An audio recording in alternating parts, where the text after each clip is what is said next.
Fala galera, professor Luiz aqui mais uma vez com vocês. Hoje, para darmos continuidade aos nossos assuntos de biologia, na aula de hoje vamos falar do nosso oitavo assunto, que é o início, dessa grande área da biologia, que é a ecologia. Área essa qual quem vos fala gosta muito, em particular porque eu, na época de faculdade, trabalhei muito com ecologia, tá, gente? Então, pode acontecer de eu dar alguns exemplos com a minha própria vivência. Ok, gente? Mas, com isso, O que é a ecologia? Inclusive, deixa eu dar uma diminuída em mim aqui rapidinho. Opa, pronto. Pronto, agora tudo certo. O que é a ecologia, galera? É uma ciência que engloba o todo. Meu Deus, Luiz, o que é o todo? É o estudo das interações dos seres vivos, a interação com o ambiente, a interação de tudo que nos cerca, sem a gente esquecer de nada. Inclusive, como eu falei, eu trabalhei com isso na faculdade. A gente começa a aprender, quando a gente estuda ecologia, que tudo é interligado. Quando a gente fala de biologia, é o ensino da vida, é o estudo dos seres vivos.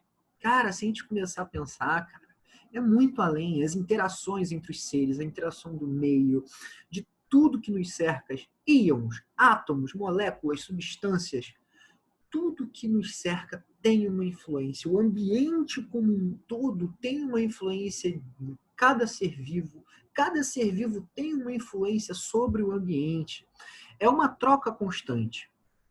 O que eu gosto muito da ecologia, essa minha, vamos dizer assim, paixão pela ecologia, é porque você acaba vendo o todo, o geral. Você para de ver um pouquinho só naqueles micropontos. Claro, tem momentos que a gente vai estudar pequenas porções, a gente vai objetificar, a gente vai deixar as coisas mais específicas, mas o bom da ecologia é que a gente pode trabalhar sobre tudo.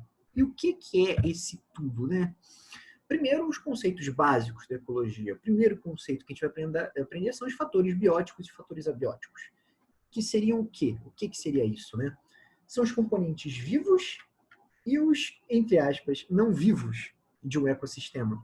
Qual é a ideia, gente? A ideia é que quando a gente tem o ambiente, quando a gente tem qualquer ambiente, vamos botar aqui, o que seria, vamos lá, os componentes vivos? É os seres vivos, a forma que os seres se relacionam entre si, as relações que nós temos, de que forma nós, como seres vivos, não só como seres humanos, tá, gente? Não só como a espécie humana, mas nós, como seres vivos, nós interagimos. De que forma nós influenciamos o ambiente. Da mesma forma, do outro lado, a gente tem os fatores abióticos, que são os componentes não vivos, botando assim, seriam basicamente, ficou assim, agora que eu percebi que ficou esse Szinho fora, seriam as características físico-químicas do ambiente, ok, gente? E quando eu falo isso, eu estou falando do quê?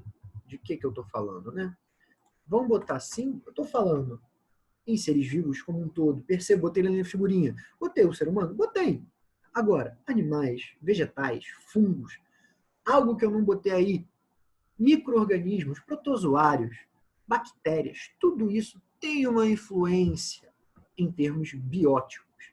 Da mesma forma que o que seriam os tais fatores abióticos? É o que a gente não enxerga, é o que a gente, digamos assim, não considera como vivo. Por exemplo, temperatura, por exemplo, pluviosidade, pressão atmosférica, pH, tudo isso, variações do solo, granulometria. Luiz, o que é granulometria? Tipos de minerais que nós temos no solo, esse tipo de coisa. Tudo isso são características que estão totalmente interagindo com os seres vivos diariamente, sem nunca ficarem isoladas, mas que não são de seres vivos propriamente dito. São do que a gente chama de seres, de estruturas, digamos assim, não vivos de um ecossistema, de um ambiente. Beleza, gente? Então, eu vou estar ativamente, ao longo de toda a aula, e as aulas de ecologia que porventura vierem a ter, vamos falar muito sobre fatores bióticos e abióticos, vamos falar sobre essas correlações entre os seres vivos e os componentes que nos cercam. Beleza, galera? Vou até limpar aqui. Desculpa ali pelo Szinho, só percebi agora. Peço perdão. Ok? Agora, quando a gente fala só de um ser vivo, a gente tem dois conceitos, né, duas características interessantes da gente destrinchar agora, que é o conceito de habitat e o conceito de nicho ecológico. Toda vez que você escuta a palavra habitat, você só lembra, o habitat é onde o animal vive. Realmente, é onde ele vive. Então, o que é um nicho? Normalmente a gente fala de nicho, né? Hoje, o termo nicho ele é muito usado em várias áreas da ciência, não só na biologia, mas o termo nicho é uma região, é uma área específica, mas isso não é o habitat. Então, para a ecologia, nicho não é o local onde ele vive. Por exemplo, vamos botar aqui, ó. Nesse caso aqui, eu botei marinho, urbano, deserto, vários lugares. Só que isso aqui tudo são habitats. São locais onde os seres vivos podem viver. É o local. Por exemplo, nós somos animais que vivemos no meio urbano. Esse é o nosso habitat. Mas o que seria, então, o nicho ecológico? São as nossas interações.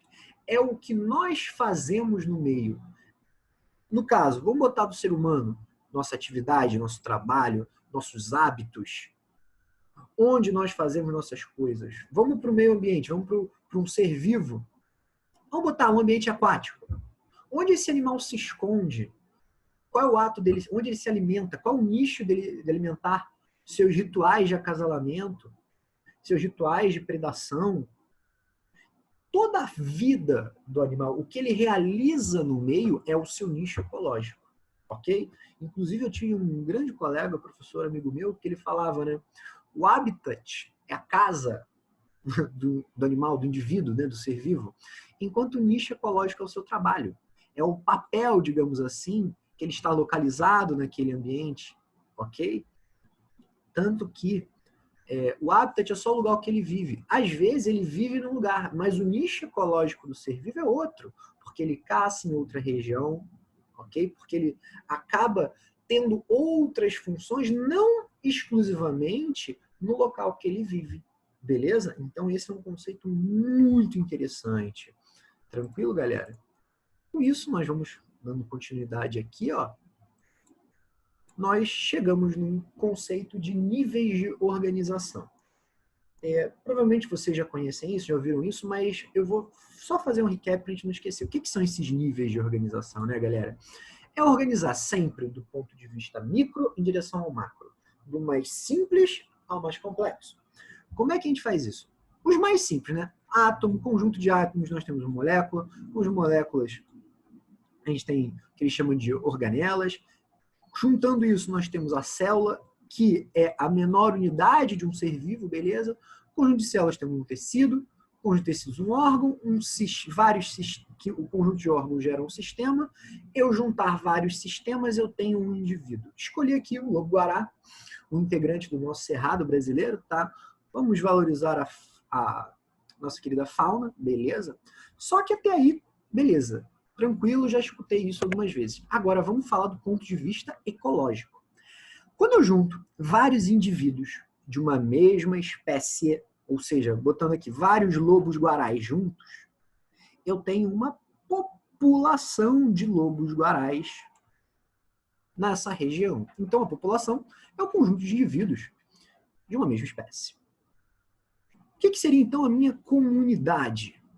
Seriam várias populações juntas? Exatamente. Eu pego ali, ó, botei vários lobos-guarais, já introduzi também espécies vegetais na brincadeira, na minha organização. Então a ideia é como? Sempre organizando, sempre colocando e agrupando. Então, conjunto de indivíduos de uma mesma espécie, depois comunidades.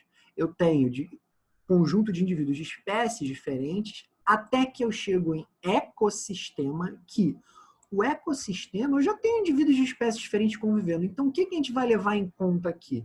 A gente vai levar em conta os fatores abióticos. A gente vai levar em conta a pluviosidade, a gente vai levar em conta o clima, a temperatura, tudo isso a gente vai levar em conta num ecossistema. Se eu junto todos os ecossistemas, eu tenho a nossa querida e amada biosfera, nosso querido amado planeta Terra. Gente, os ecossistemas, né? Quando a gente junta todos eles, a gente tem a caracterização da Terra. E é bom a gente pensar que tudo está conectado. Quando a gente fala de ecologia, a gente pode até trabalhar situações específicas, isolar situações, mas, querendo ou não, quando a gente pega o aspecto maior, a gente está trabalhando com todas as relações. A gente está trabalhando com fatores químicos, físicos, relações biológicas. Tranquilo, gente? É isso que eu quero que vocês entendam. A mágica da ecologia está nisso. Da gente começar a entender que o ambiente ele não é fixo, ele é volátil, ele muda. Ok, galera? Tranquilo? Vamos continuar aqui? Com esses conceitos, a gente pode já cair numa coisa mais interessante, que é o conceito ecológico, que algumas pessoas devem conhecer, que é o conceito de cadeia alimentar e o fluxo de energia. Como eu estou trabalhando com seres vivos, como eu estou trabalhando com a relação entre eles, vamos lá. Nós temos aqui alguns seres vivos. Nós temos um vegetal, um inseto, um pássaro maior e um fungo. E as suas classificações, dentro da ecologia.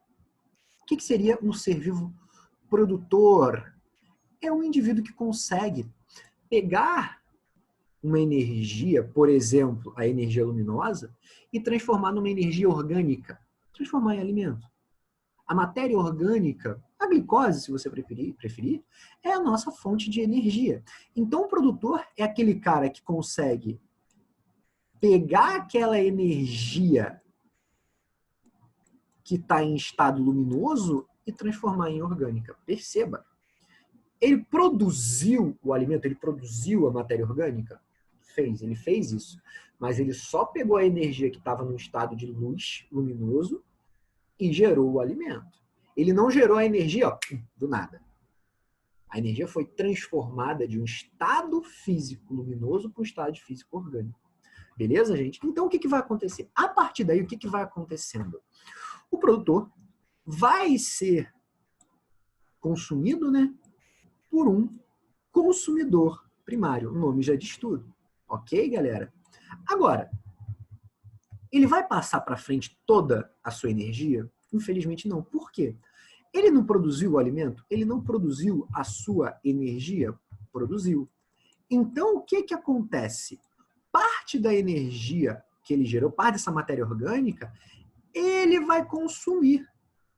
Então, ele só consegue passar para frente menos energia do que ele conseguiu transformar lá da fotossíntese. Então, o consumidor primário, ele vai ter o quê? Ele vai ter menos acesso à energia disponível. Isso vai servir do consumidor primário em direção ao consumidor secundário, que consumiu o primário, ou seja, a energia, a matéria orgânica, querendo ou não, parte dela vai sendo consumida em cada nível trófico, né? Em cada parte da minha cadeia alimentar. Mesma coisa para o consumidor secundário, até que a gente chega num consumidor terciário, em que a disponibilidade de energia para ele, às vezes não é tão grande assim. Muitas vezes tendo que fazer várias refeições ao longo da sua vida. Aloysio, e o que é esse decompositor? Então, o decompositor é o cara que vai pegar todos esses seres e vai reciclar a matéria de volta lá para o produtor. Ele vai decompor, né? Ele vai reciclar a matéria dos consumidores, que já é esse aqui, mas você pode ver desse cara aqui, e até mesmo dos próprios produtores. Eles ciclam a matéria dentro da cadeia alimentar, dentro do meio ambiente. Beleza, gente? Então, deixa eu só apagar essas setas aqui, que foram só para você entender, mas olha só, eu tenho produtores, consumidores e decompositores. Só que quando a gente vai falar dos níveis tróficos que eu acabei de comentar, a gente entra no seguinte. A gente tem que os produtores são o primeiro nível trófico. Consumidor primário, segundo nível trófico. E assim sucessivamente. Consumidor secundário, terceiro nível trófico. Consumidor terciário, quarto nível trófico. E por aí vai. Não vá confundir o seguinte. O consumidor, ele é primário, só que o nível trófico dele é o segundo. Produtores estão sempre no primeiro nível trófico. Então, por mais que ele seja um consumidor primário, a classificação dele seja essa, ele está no segundo nível trófico. Suave, galera? Detalhe, por que a gente chama de cadeia alimentar? Porque eu tenho um fluxo único. Eu não mudo o fluxo de energia nesse caso. O fluxo de energia começa nos produtores até os decompositores. Aloysio, isso pode mudar? Claro. Vamos dar um outro exemplo, que é o caso da teia alimentar. A teia alimentar e a cadeia alimentar, elas são parecidas? São. Só que a diferença é que numa teia eu tenho, como vocês podem ver ali, muito mais relações. Então vamos lá, vamos começar. Vamos fazer algumas marcações. Aqui eu tenho a planta, nosso produtor, né? Produzindo, né? A matéria orgânica, produzindo o alimento para os coelhinhos, para os ratinhos e para os nossos queridos gafanhotos. Todos seres consumidores primários. Até aí, nada de novo, beleza? Só que aí, vamos continuar. Vamos passar aqui, dos ratos, dos coelhos para frente. Então, a gente já viu. Eles são consumidores primários, consumidor primário, 3 consumidores primários diferentes. Só que, olha só, o coelho, ele pode servir de alimento para a raposa, logo, a raposa se torna um consumidor secundário. O coelho, olha só, ele também serve de alimento lá para a águia. Logo, a águia também consegue ser o quê? Um consumidor secundário. Mas vamos focalizar mais um pouco. Olha que beleza. O coelho também serve de alimento para a cobra. Logo, a cobra se torna um consumidor secundário. E a cobra, quando é predada, né? Quando ela serve de alimento lá para a águia deixa de ser um consumidor terciário e um consumidor secundário e passa a ser um consumidor terciário. Então, olha que diferente, gente. Numa teia trófica, eu tenho variações da posição do animal, do indivíduo, do ser vivo. A águia, no meu exemplo aqui, pode ser um consumidor secundário ou terciário, dependendo do fluxo de energia que eu seguir. Por isso que eu falei lá no início, que vai ter momentos onde a gente pode ver o todo, ver todas as relações, ou pode ter momentos onde a gente pode, vamos lá, vamos seguir um outro caminho aqui, Plantas, produtor, foi gafanhoto, consumidor primário. Foi perdiz, consumidor secundário. E vai, do perdiz, cai lá na raposa. A raposa virou um consumidor terciário. A gente tinha estudado na última vez, que a gente focalizou ali, que ela era um secundário. Então, essas variações, ou de a gente vendo todo, ou a gente vendo de forma mais objetiva, vai variar conforme a teia alimentar. A cadeia alimentar, ela, por vezes, é mais fácil de ser estudada. Porque aqui os efeitos entre os seres vivos é muito mais complexo. A rede de energia é mais complexa. Agora, por exemplo, se a gente volta aqui, vamos supor o seguinte, vamos fazer uma suposição. Se ocorre uma caça, digamos que, por algum motivo, crianças começam a atacar os passarinhos porque eles estão atrapalhando o seu jogo, ou sua pipa, ou seu jogo de futebol, sabe-se lá, a galera que ainda solta pipa, muito interessante. Agora, diminuiu, porque teve um efeito externo, no caso, crianças, jovens que por acaso mataram o passarinho, tadinho dele, e levou à redução da população de passarinhos. O que isso afeta na minha cadeia? Bom, eu diminuí um predador direto de um consumidor primário. Logo, o nível desse cara, não tem quem prede, não tem quem se alimente dele, vai ter um boom populacional. E o de produtor? Aumentou o de consumidor primário, automaticamente o de produtor vai cair. Da mesma forma que o consumidor, meu falcãozinho aqui, minha águia, se você preferir, não tem alimento. Logo, o seu número entra em queda. Só que é muito mais tranquilo, isso aqui foi uma suposição hipotética, que a gente consegue visualizar isso. É mais fácil. Quando eu vou para uma teia, as relações são mais complexas, então eu não consigo entender direito quais vão ser os efeitos. Tranquilo? Isso é uma forma da gente analisar o ambiente totalmente diferente do que a gente tem aprendido. Só que a gente ainda pode ir além. A gente ainda consegue analisar as relações ecológicas em outras formas. Uma outra forma de mostrar isso é através das pirâmides ecológicas. Nós temos 3 tipos de pirâmides ecológicas: energia, número e biomassa. Eu vou explicar elas. Vou começar pela energia, que é, na minha opinião, a mais fácil. Motivo. Olha só. Quando a gente fala em energia, a gente fala de energia disponível. Vamos lá. A base sempre vai ser quem? Os produtores. Por quê? Nesse caso aqui, ó, produtores têm a maior energia, depois os consumidores primários vão ter energia disponível, só que menos, e por último os meus consumidores secundários, que têm a menor energia disponível. Lembrando, os produtores conseguem gerar o alimento, só que eles têm que pegar uma parte dessa energia para eles, e só o que sobra eles passam para frente. Então, o que eu tenho? Consumidor secundário, consumidor primário, produtores. Então, a base é produtor, consumidor primário, consumidor secundário, e assim vai, em todas as pirâmides.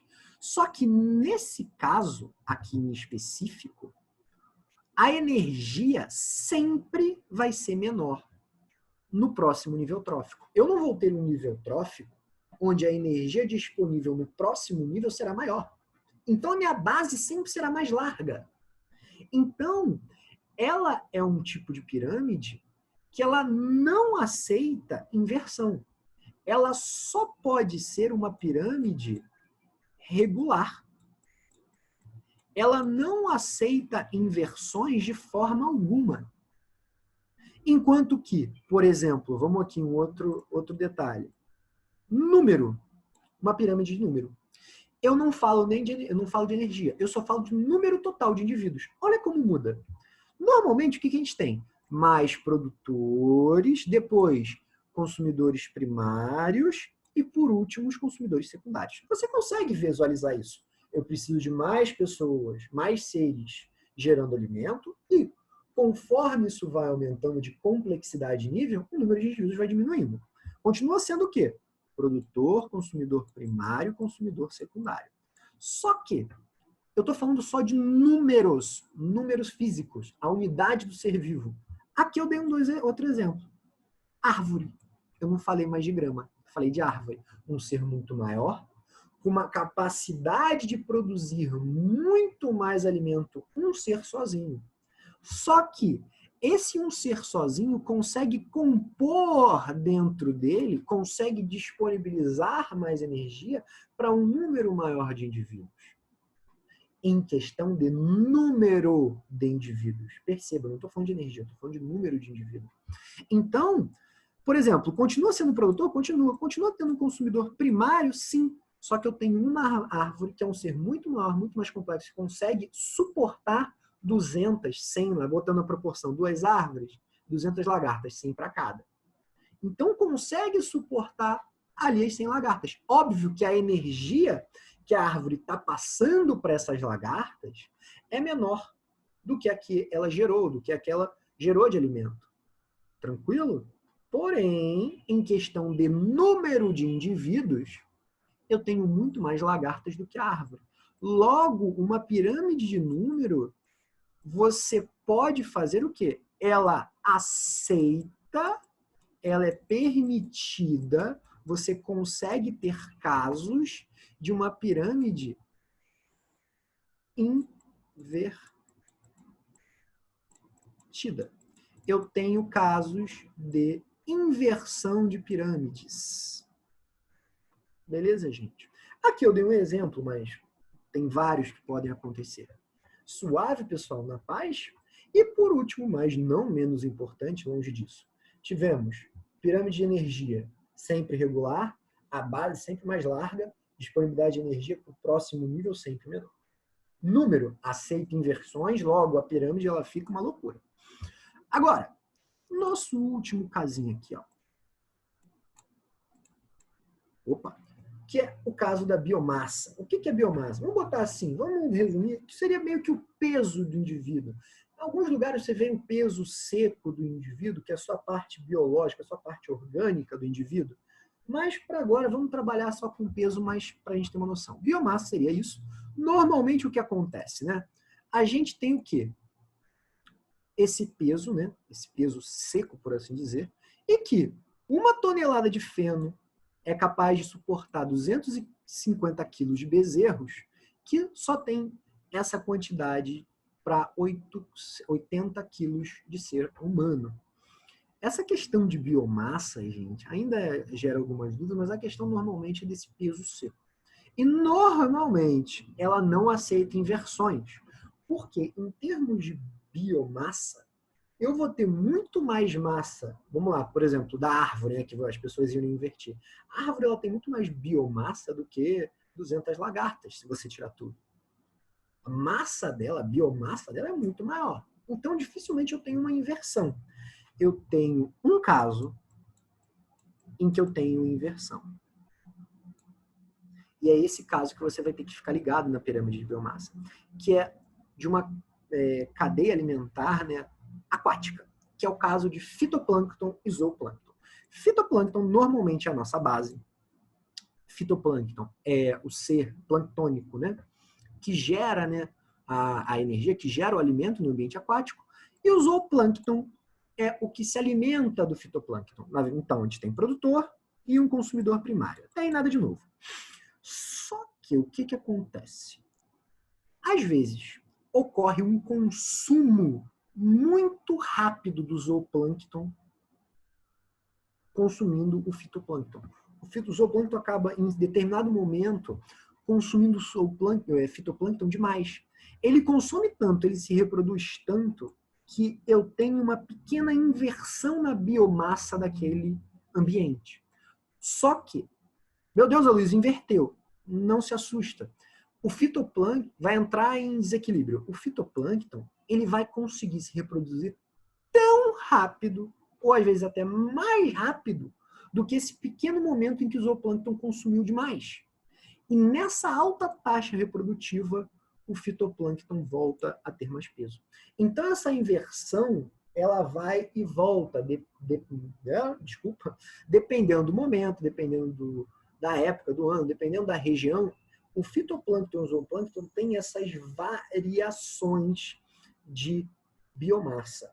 Não é completamente estável, ele vai indo e vai voltando. Eu não tenho uma inversão total. Tranquilo, galera? Esse aqui é um casinho que de vez em quando aparece por aí nos concursos afora. Tranquilo, gente? Com isso, eu me despeço, fechando esse assunto que vocês podem ver que eu dou uma pequena empolgada, porque eu gosto muito de ecologia, acho um assunto interessante. Tem muito mais coisa para a gente falar de ecologia, tá, gente? Então, com isso eu me despeço. Até uma próxima e fiquem encantados.